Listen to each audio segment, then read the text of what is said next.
దేవుని నామ మహిమ కలుగును గాక.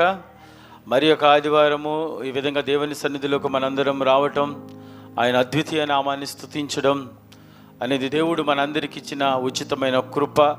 ఆ కృపను బట్టి ఒకసారి ఆయనకి స్తుతులు స్తోత్రాలు చెల్లించుకుందాం. ఆమేన్. హల్లెలూయా, హల్లెలూయా. దేవుని సన్నిధిలో కూర్చున్న మనందరికీ దేవుడు ఈరోజు ఇస్తున్న వాగ్దానము 116వ కీర్తన 1వ వచనం ద్వారా మనందరినీ దేవుడు బలపరచబోతూ ఉన్నాడు. యెహోవా నా మొరను నా విన్నపును ఆలకించి ఉన్నాడు కాగా నేను ఆయన్ను ప్రేమించుచున్నాను. ఆమేన్. హల్లెలూయా. మన దేవుడు యేసయ్య మన మొర ఆలకిస్తాడు, మన విన్నపాలన్నీ వింటాడు, ఖచ్చితంగా సహాయం చేస్తాడు. ఇదే ఈరోజు వాగ్దానం మనందరికీ. యెహోవా నా మొరను నా విన్నపమును ఆలకించి ఉన్నాడు అని భక్తుడు చాలా స్పష్టంగా తెలియచేస్తూ ఉన్నాడు, కీర్తనాకారుడు. అంటే మొర విన దేవుడు, విన్నపాలు ఆలకించే దేవుడు మన యేసయ్య.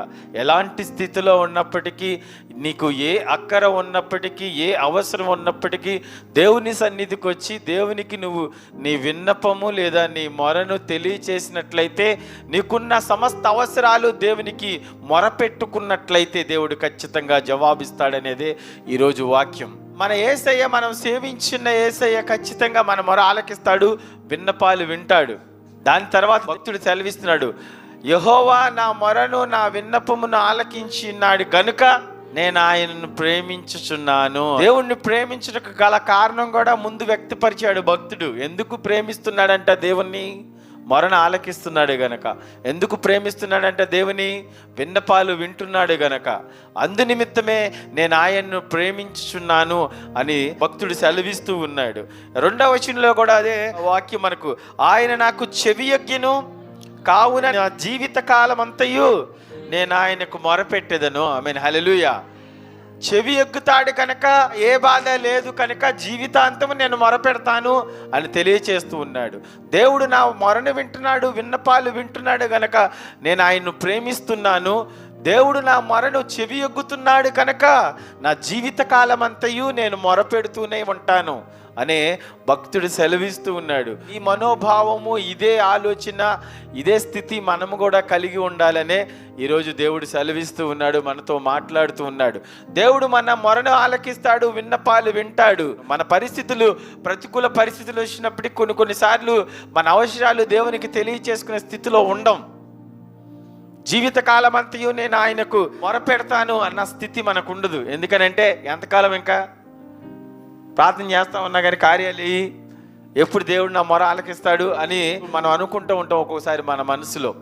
అయినప్పుడు భక్తుడు సెలవిస్తూ ఉన్నాడు, ఆయన నాకు చెవి ఎక్కుతా ఉంటాడు కనుక ఖచ్చితంగా నా జీవిత కాలం అంతయు నేను ఆయనకు మొరపెడుతూనే ఉంటాను అనేదే ఈరోజు దేవుడు సెలవిస్తూ ఉన్నాడు. మొరపెడితే దేవుడు ఖచ్చితంగా కార్యాలు చేస్తాడు. విన్నవించుకుంటే ఆ విన్నపమును దేవుడు చెవి ఒగ్గుతాడు. ఇర్మీయా గ్రంథం 33వ అధ్యాయము 3వ వచనంలో అయితే, నాకు మొరపెట్టుము నేను నీకు ఉత్తరం ఇచ్చేదను, నీవు గ్రహింపలేని గొప్ప సంగతులు, గూఢమైన సంగతులు నేను నీకు తెలియజేసేదను అని కూడా దేవుడు మనతో మాట్లాడుతూ ఉన్నాడు. మనం మొరపెట్టాలి, అప్పుడే మనకు కావలసిన అవసరాలన్నీ దేవుడు తీరుస్తాడనే వాగ్దానం చేస్తూ ఉన్నాడు. మొరపెట్టని జీవితాలు దేవుని సన్నిధికి వచ్చినా వ్యర్థమే. విన్నవించుకోవాలి, మొరపెట్టాలి. హన్నా మొరపెట్టింది, తన స్థితిని దేవునికి తెలియచేసింది.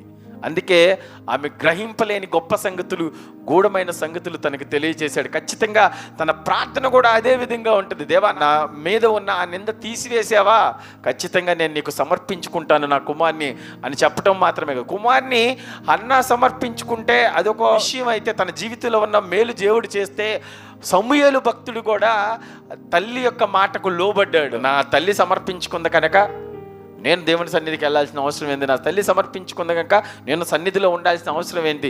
నా తల్లి కదా సమర్పించుకున్నది కనుక ఖచ్చితంగా నేను నెక్స్ట్ ప్రవక్త అవ్వాల్సిన అవసరం ఏందని నేను అనుకోలేదు. ఇంకా ఏంటంటే కొన్నిసార్లు వ్యతిరేకించలేదు తల్లిని. మనమైతే అలా ఉండం. ప్రార్థనకి రామంటే నువ్వు వెళ్ళు అంటాం. పిల్లలు చాలామంది అదే ఉంటారు.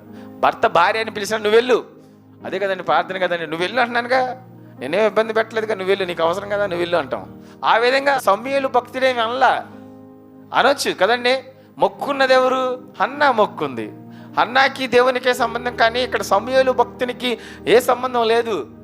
ఖచ్చితంగా తను చేయాల్సిన విధి ఏమీ లేదు, కానీ తల్లికి లోబడ్డాడు, దేవునికి లోబడ్డాడు, దేవుని ప్రేమించాడు. ఖచ్చితంగా ఉన్నతమైన స్థితికి గొప్ప ప్రవక్తగా తీర్చిదిద్దే స్థితి తన జీవితంలో వచ్చింది. ఆ గొప్ప న్యాయాధిపతిగా కూడా మనం చెప్పుకోవచ్చు.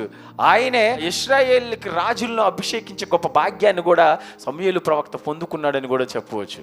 తల్లి మాటకు లోబడ్డం మాత్రమే కాదు, దేవునికి విధేయత చూపించాడు గనకే సమూయేలు భక్తుడు ఆ స్థితిలో ఉన్నాడు. సమూయేలు భక్తుని యొక్క జీవితం కూడా ఎప్పుడు మొరపెడుతున్నట్లు మనం చూడగలం. దేవుడే స్వయంగా వచ్చి దేవుని సన్నిధిలో ఉన్న సమూయేలుతో మాట్లాడడం కూడా మనం చూడగలము. సో ఎందు నిమిత్తం ఇదంతా జరిగిందంటే భక్తిపరుడు సమూయేలు తల్లి మొక్కుకున్నంత మాత్రమే కాదు, తన జీవితం కూడా దేవునికి సమర్పించుకున్నాడు, దేవుని చిత్తానుసారంగా జీవించాడు గనక దేవుడు సమూయేలుని ఒక ఉన్నతమైన స్థితికి కల్పించాడని చెప్పవచ్చు. ఆమేన్, హల్లెలూయా.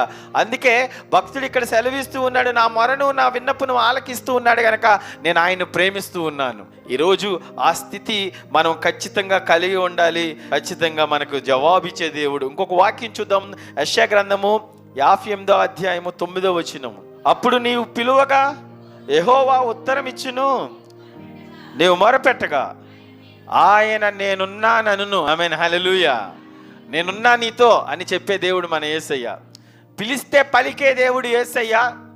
మొరపెడితే ఏం చెప్తాడంటే నీతో నేనున్నాను. ఎవరినైనా ఇంట్లో వాళ్ళని పిలిచినప్పుడు, దగ్గరగా అరిచినప్పుడు, ఒక పిల్లని కానీ కుమార్తెని కానీ లేకపోతే భర్తని కానీ కుమారుని కానీ పిలిచినప్పుడు వాళ్ళు ఖచ్చితంగా మనకేం చెప్పాలి? సమాధానం అని చెప్పాలి. ఆయన అనవేంట్రా అని కూడా తిడతా ఉంటాం ఒక్కొక్కసారి పలకపోతే. మన మాట విన్నప్పటికీ సైలెంట్గా ఉన్నారనుకోండి, మనకు విపరీతమైన కోపం వచ్చేసేద్ది. నువ్వు ఇక్కడే ఉన్నావు కదా, ఏం చేయాలి? నేను పిలిచినప్పుడు నువ్వు పలకాలి, ఇక్కడే ఉన్నావు ఏమి అన్నట్టు మెహకుండా ఉన్నావు ఏంటని కూడా తిడతా ఉంటారు తల్లిదండ్రులు కదండి. అదేవిధంగా భక్తుడు సెలవిస్తూ ఉన్నాడు, ఇదిగో నేను మొరపెట్టాను అనుకో దేవునికి, ఏం చెప్తాడు తెలిసి వెంటనే నేనున్నానని ఉత్తరం ఇస్తాడు. అది ఆమేన్, హల్లెలూయా. ఖచ్చితంగా మన దేవుడు ఉన్న దేవుడు, ఉన్నానని పలికే దేవుడు, సమస్త అవసరాలు తీర్చే దేవుడు. కానీ మనం మొరపెట్టాలి, దేవుని ప్రేమించాలి, ప్రేమించబద్దులమై ఉన్నాము. అది దేవుని ఈరోజు సెలవిస్తూ ఉన్నాడు. న్యాయాధిపతుల గ్రంథము 5వ అధ్యాయము 31వ వచనం. ఆయన్ను ప్రేమించువారు బలముతో ఉదయించు సూర్యుని వలె నుందురు. ఆమెన్ చెప్పాలి గట్టిగా, ఆమేన్, హల్లెలూయా. దేవుడు నాకు ఉపకారం చేశాడు, నా మొరను ఆలకించాడు, నా విన్నపమును విన్నాడు కనుక నేను ఆయన్ను ప్రేమించున్నాను అని భక్తుడు సెలవిస్తూ ఉన్నాడు. అయితే దేవుని ప్రేమించిన వాళ్ళు ఏ విధంగా ఉంటారనేది కూడా ఇక్కడ చాలా స్పష్టంగా తెలియచేస్తూ ఉన్నాడు. ఆయనను ప్రేమించువారు బలముతో ఉదయించు సూర్యుని వలె నుందురు. యేసయ్యను ప్రేమిస్తున్నావా? ఖచ్చితంగా నీ స్థితి ఏంటంట? బలముతో ఉదయించు సూర్యుని వలె ఉన్నను. అస్తమించే సూర్యుడైతే ఆ రోజుతో ఆ గడి అయిపోద్ది. ఆ విధంగా తెలియచేసా. దేవుణ్ణి ప్రేమించావా? నీ స్థితి ఏంటో తెలుసా? బలముతో ఉదయించు సూర్యుని వలె నువ్వు ఉంటావు. యెహోవా నా మొరను నా విన్నపమును విని ఉన్నాడు కనుక, ఆలకించి ఉన్నాడు కనుక నేను ఆయన్ను ప్రేమిస్తున్నాను. ఒకవేళ నేను ప్రేమిస్తే ఏమవుతానో తెలుసా?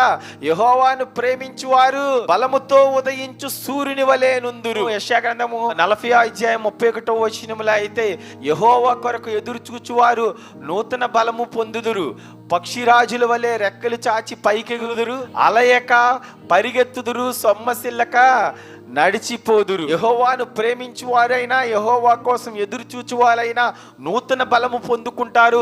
యెహోవాను ప్రేమించువారైతే బలముతో కూడిన ఉదయించే సూర్యుని వలె ఉంటారు. ఈరోజు నీ స్థితి ఒక ఉన్నతమైన స్థితిలో నిలబెట్టాలంటే నువ్వు దేవుణ్ణి ఏం చేయాలా? ప్రేమించాలా, సంఘములో ఎదగబడాలా, సహవాసంలో ఎదగబడాలా. దేవుడు మాత్రమే నా దిక్కు అనే నిశ్చయించుకోవాలి. మనసులో ఒక తీర్మానం తీసుకోవాలి. మొరపెట్టే స్థితి కూడా ఉండాలి. మొరపెట్టాలి, విన్నవించుకోవాలి, ఆయనకి విజ్ఞాపన చేయాలి, నీకున్న సమస్త అవసరాలు తెలియచేయాలి, ఆయన్ను ప్రేమించాలి. పూర్ణ హృదయంతో, పూర్ణ ఆత్మతో, పూర్ణ బలముతో ఆయన్ను ప్రేమించినట్లయితే నువ్వు బలముతో కూడిన ఉదయించే సూర్యునిలాగా ఉంటావనే ఈరోజు దేవుడు మాట్లాడుతూ ఉన్నాడు. ఆమేన్, హల్లెలూయా. 145వ కీర్తన 20వ వచనం. యెహోవా తన్ను ప్రేమించు వారందరినీ కాపాడును. ఆమేన్, హల్లెలూయా. యేసయ్యను ప్రేమిస్తే నువ్వు సూర్యుని వలె, ఉదయించే సూర్యుని వలె ఉంటావు. ఇప్పుడు ఇంకొక వాక్యము దేవుడు మనకు వాగ్దానం చేస్తాడు, యెహోవాను ప్రేమించు వారందరినీ ఆయన కాపాడుతాడు. ఈ వాక్యం కూడా విశ్వసించి ఎవరైతే దేవుని యొక్క చిత్త ప్రకారం కాపాడబడాలనుకున్నారో, నిత్యం క్షేమం కోరుకుంటున్నారో వాళ్ళందరూ విశ్వసించి నాతో కలిసి చెప్పండి, యేసయ్యను ప్రేమించు వారందరినీ యేసయ్య కాపాడును. ఆమేన్, హల్లెలూయా. నువ్వు విశ్వసించి చెప్పావు కనుక యేసయ్య నిన్ను ఖచ్చితంగా కాపాడుతాడు. దేవుని ఆజ్ఞానుసారము, దేవుని చిత్తానుసారముగా జీవించినట్లయితే నిన్ను దేవుడు కాపాడుతాడు. ఆయన కాపాడడానికి ఆయన దూతల కాపుదల నీకు ఉంచుతాడు.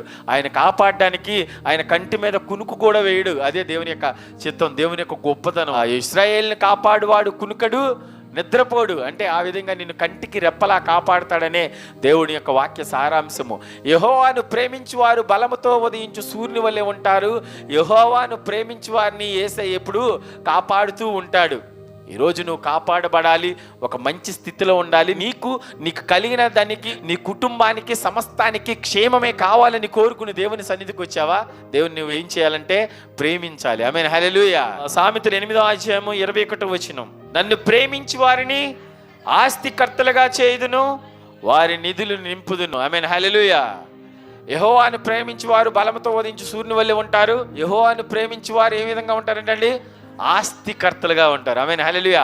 కాపాడుతాడు తన భక్తుల్ని. మొట్టమొదటిగా ఉదాహరణగా చెప్పుకోవాలంటే యేసేపు జీవితంలో దేవుడు కాపాడబట్టే యేసేపు ఒక ఉన్నతమైన స్థితికి వెళ్ళాడు, రాజయ్యాడు. ఎలాంటి ప్రతికూల పరిస్థితి వచ్చినప్పటికీ అన్నదమ్ములే చంపేద్దామన్న స్థితి, ఆ స్థితిలో కూడా దేవుడు ఏం చేశాడంటే యేసేపుని కాపాడాడు. ఎందుకంటే యేసేపు ఏం చేశాడండి? దేవుని ప్రేమించాడు, దేవుని వాక్యానుసారం జీవించాడు, చిన్ననాటి నుంచి ప్రార్థనాపరుడు. అందుకే ఆయనకి కలలు కూడా దేవుడు ఇవ్వడం అనేది జరిగింది. దాని భావాన్ని కూడా తెలిపే గొప్ప భాగ్యం యేసేపుకి దేవుడు దయచేశాడంటే యేసేపు భక్తిపరుడు. తన భక్తి వల్లనే తను కాపాడబడ్డాడు. అంత మాత్రమే కాదు, యేసేపు దేవుని ప్రేమించి వాడై ఉన్నాడు గనక ఉన్నతమైన స్థితిని యేసేపుకు కల్పించాడు. యెహోవా నన్ను ప్రేమించి వారందరినీ ఆస్తికర్తలుగా చేదును, వారి నిధులు నింపుదును. ఎవరైనా ఒక ఉన్నతమైన స్థితికి వెళ్ళాలనే కోరుకుంటారు. వచ్చిన వారందరూ దీవించబడాలని, ఆశీర్వదించబడాలని కోరుకుంటారు. ఉన్న స్థితే నాకు ఉండాలి, ఇంకా ఏ అభివృద్ధి వద్దు అనేవాళ్ళు ఎవరు ఉన్నారంటారండి? ఎవరు ఉండరు. ఎందుకు వచ్చావు నువ్వు దేవుని సన్నిధి కంటే? దీవించబడాలని. ఎందుకు వచ్చావు నువ్వు దేవుని సన్నిధి కంటే? ఆశీర్వదించబడాలని. ఎందుకు వచ్చావంటే నువ్వు దేవుని సన్నిధికి నీ యొక్క సమస్త అవసరాలు దేవునికి తెలియచేయడానికే వచ్చావు. నువ్వు దీవించబడాలంటే నువ్వేం చేయాలండి? దేవుణ్ణి ప్రేమించాలి. నువ్వు ఆశీర్వదించబడాలంటే ఏం చేయాలండి?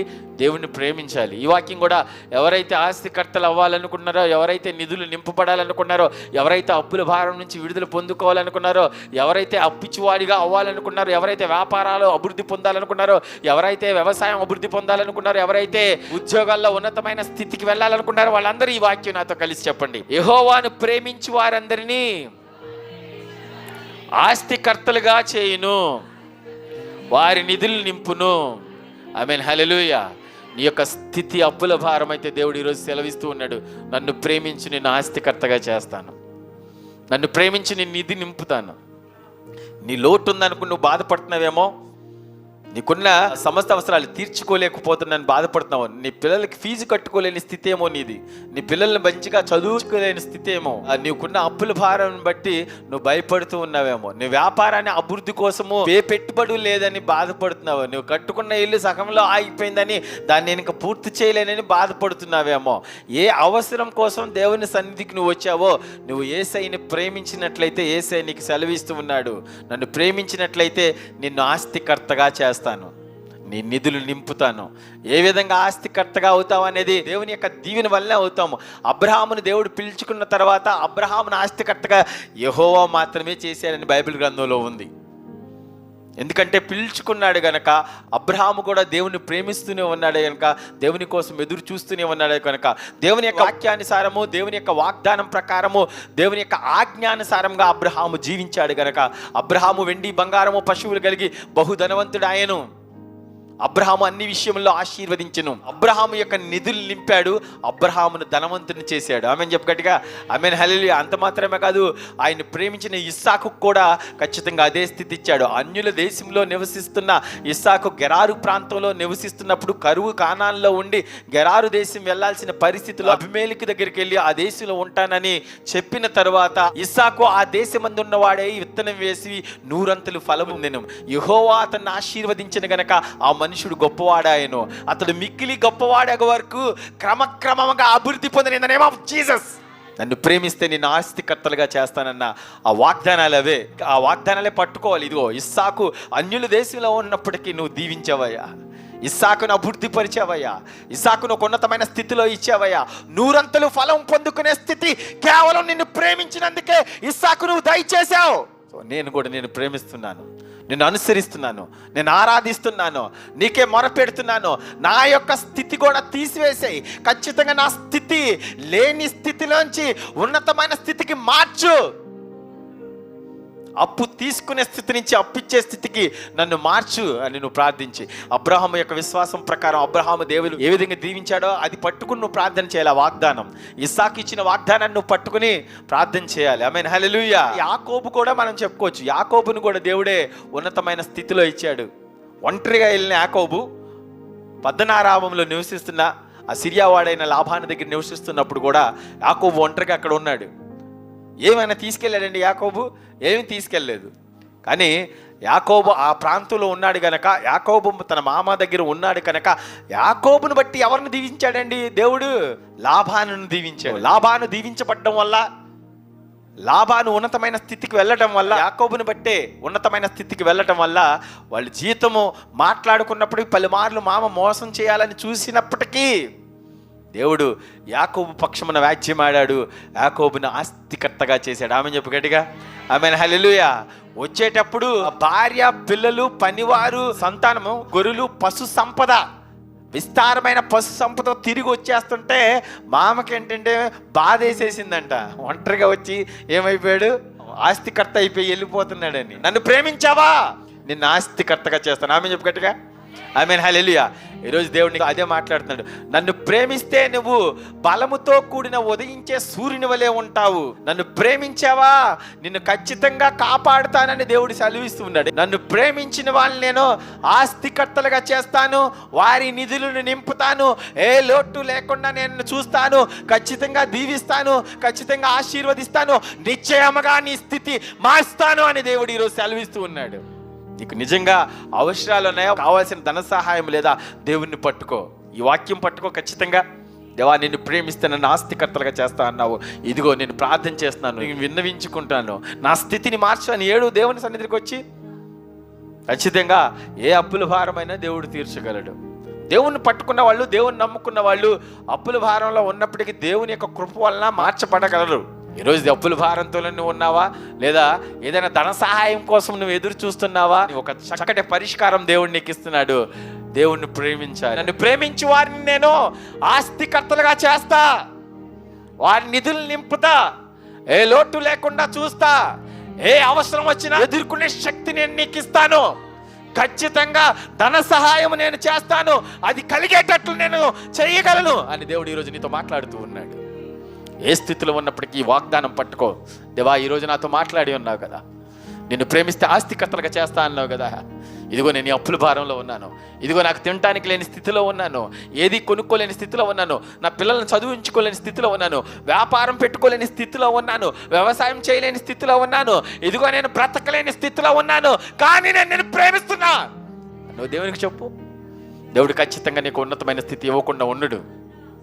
ఖచ్చితంగా నీ స్థితిని మారుస్తాడు. దాంట్లో ఎటువంటి అబద్ధం లేదు. ఎందుకంటే మన దేవుడు సమర్థుడు, సజీవుడు, ఖచ్చితంగా సహాయం చేయగల దేవుడు. 37 కీర్తన 28 వచనం, ఆయన తన భక్తులను విడువడు, వారన్నిటికీ కాపాడబడుదురు. ఆమేన్, హల్లెలూయా. తన భక్తుల్ని ఎప్పుడు విడిచిపెట్టని దేవుడు అంట. నిన్ను కాపాడుతాన్ని కూడా వాగ్దానం చేస్తున్నాడు. ఎందుకంటే ఆయన న్యాయమును ప్రేమించేవాడు. స్పష్టంగా తెలియజేస్తూ ఉన్నాడు. ఆయన న్యాయాధిపతి, న్యాయముని ప్రేమించే దేవుడు. నువ్వు నిజంగా ఆయనకు మొరపెడుతున్నావా, నిజంగా ఆయన్ని ప్రేమిస్తున్నావా, న్యాయంగా జీవిస్తున్నావు కనుక ఏం చేస్తాడంట, ఆయన న్యాయం ప్రేమించేవాడు కనుక తన భక్తులు మాత్రం విడిచిపెట్టని ఈరోజు సెలవిస్తూ ఉన్నాడు. విడిచిపెట్టడు. ప్రేమిస్తే దేవుడిని ఏం చేయడం ఇక విడిచిపెట్టడు. ఆమేన్, హల్లెలూయా. సంఖ్యాకాండం 6వ అధ్యాయము 26వ వచనం, నా నామమును ఉచ్చరించుట వలన నేను వారిని ఆశీర్వదించదు. నామం చెప్పు గట్టిగా. నీకు ఆశీర్వాదం కావాలండి, ఏం చెప్పాలంట? నా నామం ఉచ్చరిస్తే చాలు అంటే దాని అర్థం ఏంటండి? యేసయ్యా అని పలికావంటే ఆశీర్వదించబడతావు. ఆమె చెప్పు గట్టిగా. ఆమె హల్లెలూయా. కేవలము నా నామము ఉచ్చరించడం వల్ల నేను వారిని ఆశీర్వదించదను. ఈరోజు హల్లెలూయా చెప్పావా, నువ్వు ఆశీర్వదించబడతావు. ఆమెన్ చెప్పావా, ఆశీర్వదించబడతావు. యేసయ్యా అని పిలిచావా, ఆశీర్వదించబడతావు. దేవుని యొక్క నామస్మరణ నువ్వు చేసావా, నువ్వు ఆశీర్వదించబడతావు.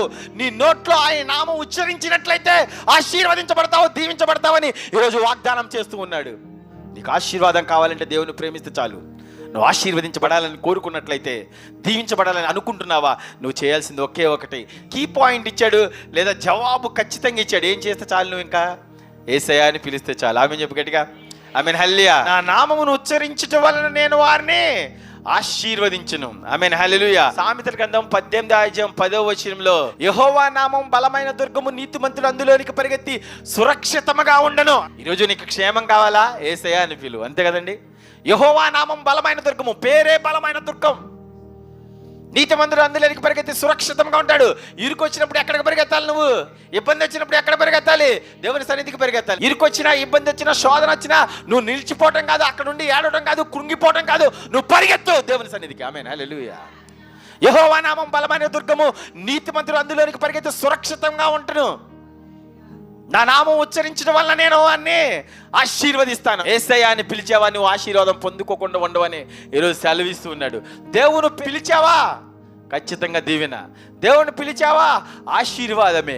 దేవుని యేసయ్యా నువ్వు పిలిచావా, నువ్వు ఖచ్చితంగా దీవించబడతావు. నీకున్న లోటు తీసివేయబడింది. బైబిల్ గ్రంథంలో ఆయన పిలిస్తే చాలు అనేక అద్భుతాలు చేశారు. కొన్ని అద్భుతాలు చూద్దాము. మార్క్స్ వార్త 10:47. ఈయన నజరేయుడైన యేసు అని వాడు విని, దావీదు కుమారుడా యేసు నన్ను కరుణింపుమని కేకలు వేసెను. ఆమేన్ హల్లెలూయా. నా నామము ఉచ్చరించు వారిని నేను ఆశీర్వదిస్తాను. యేసయ్య నామము బలమైన దుర్గము, అందులోనికి నువ్వు పరిగెత్తావా, నువ్వు క్షేమము సురక్షితముగా ఉంటావని దేవుడు సెలవిస్తూ ఉన్నాడు. ఇక్కడ మనకందరికీ తెలుసు, తిమ్మయ్య కుమారుడైన భర్తమయ్యి ప్రభువైన యేసుక్రీస్తు వారు యెరికో పట్టణానికి సువార్త పరిచర్య అందించేటప్పుడు గుడ్డివాడు భిక్షం ఎత్తుకుంటూ ఉన్నాడు. ఆ మార్గం గుండా ఎవరు వెళ్తున్నారని తెలిసిందంటే తన సమస్యకు పరిష్కారం వెళ్తుందని తెలుసుకున్నాడు, అంతే కదండి. ఆ మార్గం గుండా యేసయ్య వెళ్తున్నాడంటే దాని అర్థం ఏంటండి, తన సమస్యకు పరిష్కారం, తనకు కావాల్సిన ఆ స్వస్థతకు పరిష్కారం అది తన ముందు నుంచి వెళ్ళిపోతుందన్న విషయం గ్రహించాడు. ఈరోజు నీ సమస్యకు పరిష్కారము దేవుని యొక్క సన్నిధిలోనే సమాధానం దొరికిద్దని తెలిసినప్పటికీ మనం దేనికి ఇంట్రెస్ట్ చూపించం తెలుసా, సన్నిధికి రావడానికి ఎటువంటి ఇంట్రెస్ట్ చూపించం. మనకున్న పనులను బట్టి దూరం అయిపోతూ ఉంటాం. నీ సమస్యకు పరిష్కారం యేసయ్యే. నా నామం ఉచ్చరించు వారిని నేను ఆశీర్వదిస్తానని సెలవిస్తూ ఉన్నాడు.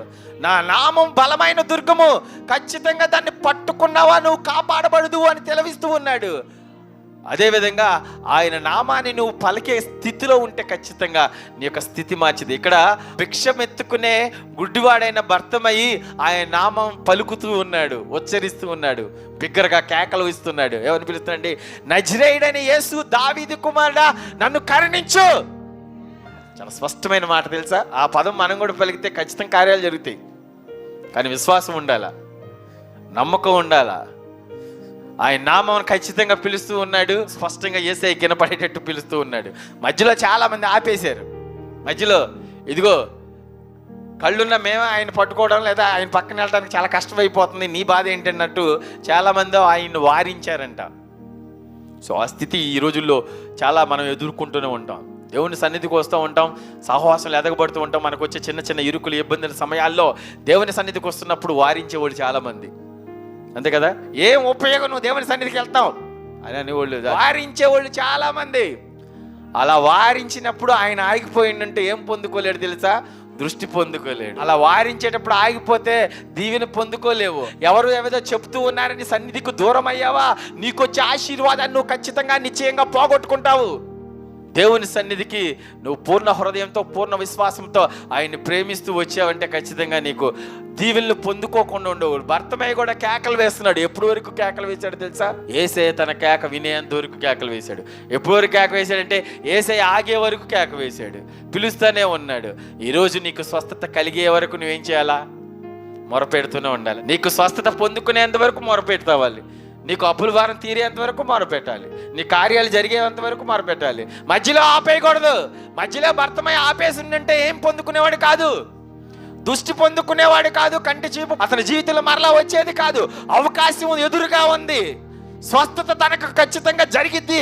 ఆ మార్గము, ఆ జవాబు ఎదురుగా ఉంది. ఎదురుగా ఉన్నప్పటికీ యేసయ్యకు వినిపించేంత వరకు, యేసయ్య ఆగేంత వరకు, యేసయ్య దృష్టి తన మీదకి పొందుకునేంత వరకు, యేసయ్యకు వినిపించేంత వరకు, యేసయ్య తనని చూసేంత వరకు పిలుస్తానే ఉన్నాడు. In the name of Jesus. అది ఈరోజు నీ స్థితి కూడా అంతే. యేసయ్యకి నువ్వు వినిపించేంత వరకు ప్రార్థన చేస్తాను ఉండాలా. నా నామమును ఉచ్చరించి వాడిని నేను ఆశీర్వదిస్తాను. నా నామం బలమైన దుర్గము, ఖచ్చితంగా దాన్ని పట్టుకుంటే నువ్వు క్షేమంగా ఉంటావని ఈరోజు సెలవిస్తూ ఉన్నాడు. అందుకే యేసయ్య అనే బలమైన నామాన్ని పిలుస్తూ ఉన్నాడు భర్తమయ్యి. ఇగో నజరేయుడైన యేసు, దావీదు కుమారుడా నన్ను కరుణించి కరుణించి కరుణించి అని బిగ్గరగా కేక వేస్తే వెంటనే ఆగిపోయారు ప్రభువారు.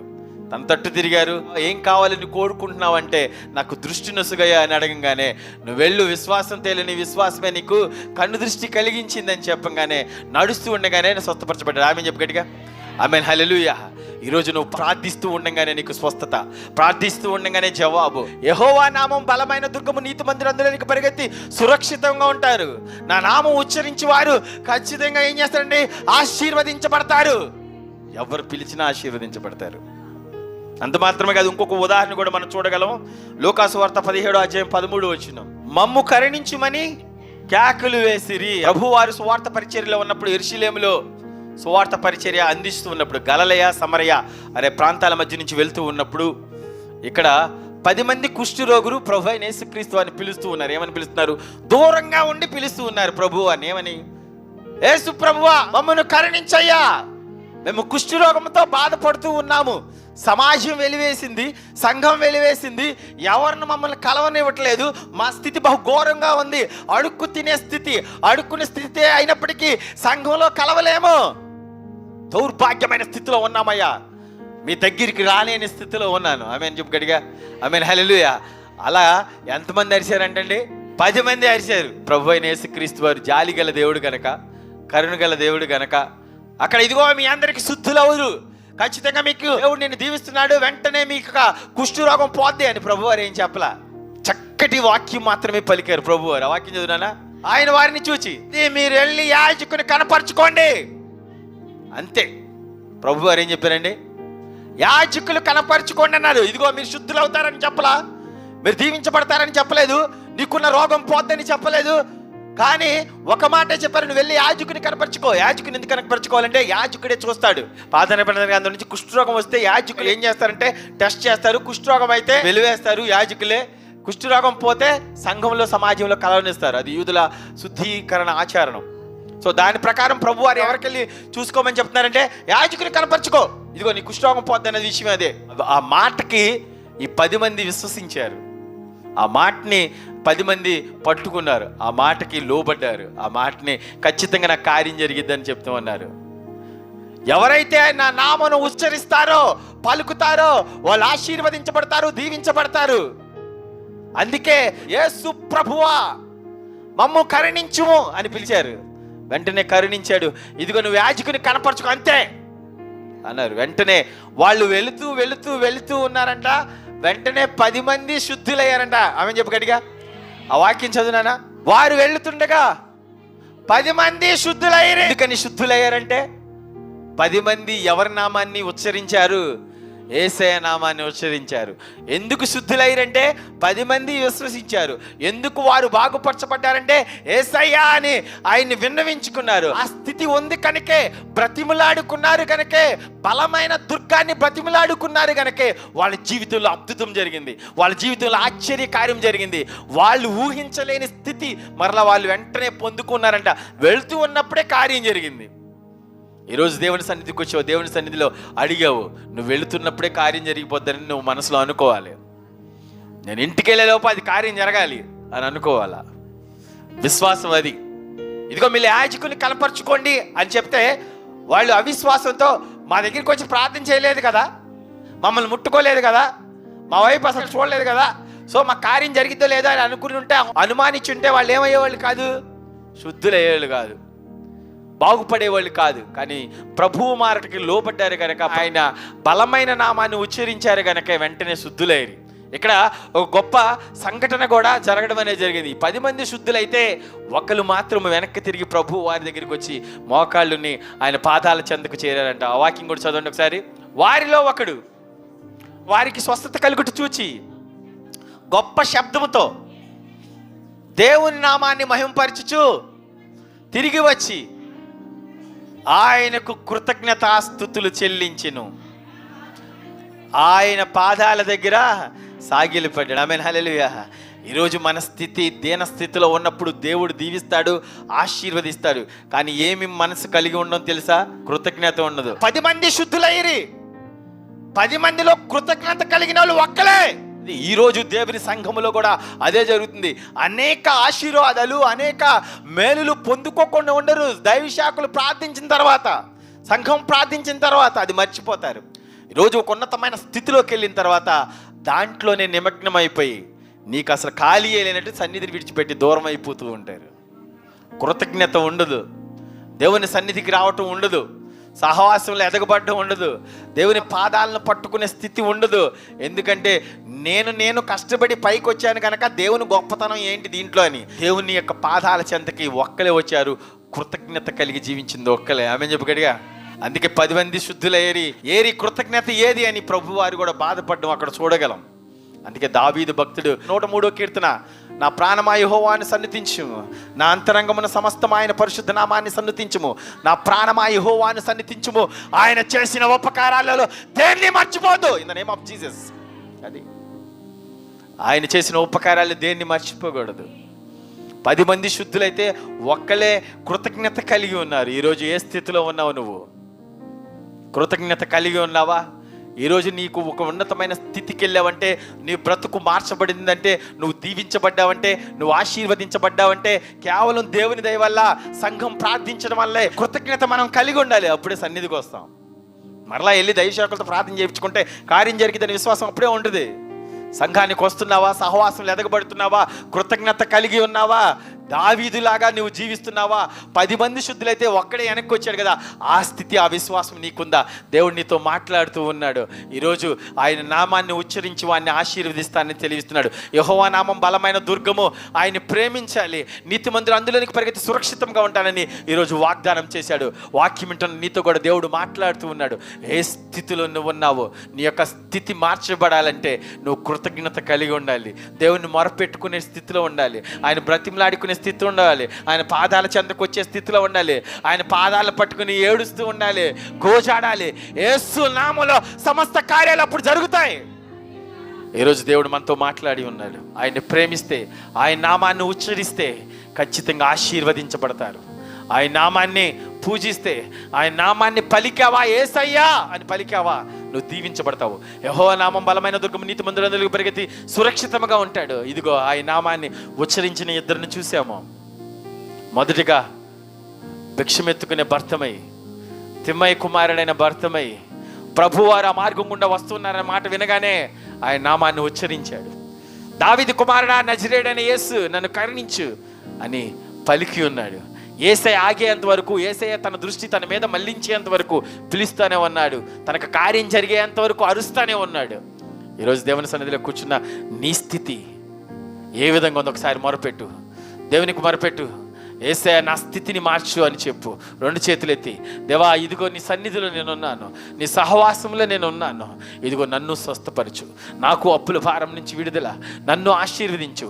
యేసయ్య నా నామాన్ని ఉచ్చరించు, వాడిని నేను ఆశీర్వదిస్తాను ఈరోజు వాగ్దానం చేసి ఉన్నారు కనుక యేసయ్య అని పిలుస్తున్నాను. ఇదిగో నీ నామం పేట ఉచ్చరిస్తున్నాను, నీ నామాన్ని ధ్యానిస్తూ ఉన్నాను, నన్ను దీవించు, నన్ను ఆశీర్వదించు అని నీ యొక్క స్థితిని యేసయ్యకు తెలియచేయి. ఖచ్చితంగా నీ యొక్క స్థితి మార్చబడుద్ది. 10 మంది శుద్ధులైతే ఒక్కలే వెనక్కి తిరిగి కృతజ్ఞత కలిగి ఉన్నారు. ఏ స్థితిలో నువ్వు ఉన్నావు? కృతజ్ఞత కలిగిన స్థితిలో ఉన్నావా లేదా? దేవునికి నీ యొక్క కృతజ్ఞత అర్పణలు చెల్లించే స్థితిలో ఉన్నావా లేదా? నా ప్రాణమా యెహోవాను సన్నిధించుము, నా అంతరంగమున సమస్తం ఆయన పరిశుద్ధ నామాన్ని సన్నిధించుము. నా ప్రాణమా యెహోవాను సన్నిధించుము, ఆయన చేసిన ఉపకారాల్లో దేన్ని మర్చిపోవద్దు, కృతజ్ఞత కలిగి ఉండు. ప్రార్థన. దేవానికి వందనాలు, స్తోత్రాలు. ఈరోజు మీరు మాతో మాట్లాడి ఉన్నారు. కృతజ్ఞత కలిగి ఉన్న వారిని ఖచ్చితంగా దీవిస్తారు, ఆశీర్వదిస్తారని మీరు మాట్లాడి ఉన్నారు. ప్రభువా, నా నామాన్ని ఉచ్చరించి వారిని ఆశీర్వదించబడుదురు. మీ నామాన్ని పలికిన భర్తమైకి మీరు కనుదృష్టి ఇచ్చి ఉన్నారు. మీ నామాన్ని పలికిన 10 మంది కుష్ఠరోగులు శుద్ధులైరి. అది కేవలం మీ నామములో ఉన్న బలం. ప్రభువా, యెహోవా నామం బలమైన దుర్గము, నీతిమంతులు అందులోనికి పరిగెత్తి సురక్షితంగా ఉండును. క్షేమం ఇచ్చే నామం యేసయ్య నామం. సమస్త అవసరాలు తీర్చేది యేసయ్య నామం. మాకు విడుదల కలిగించేది యేసయ్య నామం. మమ్మల్ని రక్షించేది యేసయ్య నామము. మాకున్న ఇరుకులు, ఇబ్బందుల నుంచి తీసివేసేది యేసయ్య నామం. ఆ నామాన్ని ఉచ్చరిస్తే చాలయ్యా, దీవిస్తాను, ఆశీర్వదిస్తాను, నన్ను ప్రేమించి వారిని నేను ఆస్తికర్తలుగా చేస్తానని ఈరోజు వాగ్దానం చేసి ఉన్నారు ప్రభా. ఈరోజు దేవుని సన్నిధిలోకి వచ్చి ప్రభా, వాళ్ళ వ్యాపారాల అభివృద్ధి కోసం వచ్చారో, వ్యవసాయంలో అభివృద్ధి కోసం వచ్చారో, ఉద్యోగాల్లో అభివృద్ధి కోసం వచ్చారో ప్రభా, ఖచ్చితంగా వాళ్ళకు ఉన్నతమైన స్థితి కోసమే వచ్చారేమో ప్రభా. ఏం ఆశించి వచ్చి ఉన్నారో వాళ్ళు ఖచ్చితంగా దీవించబడాలి, ఆశీర్వదించబడాలి ప్రభా. దీవించి ఆశీర్వదిస్తారని విశ్వసిస్తూ రానున్న యేసయ్య నామమున అడిగి వేడుకొంచున్నాం తండ్రి.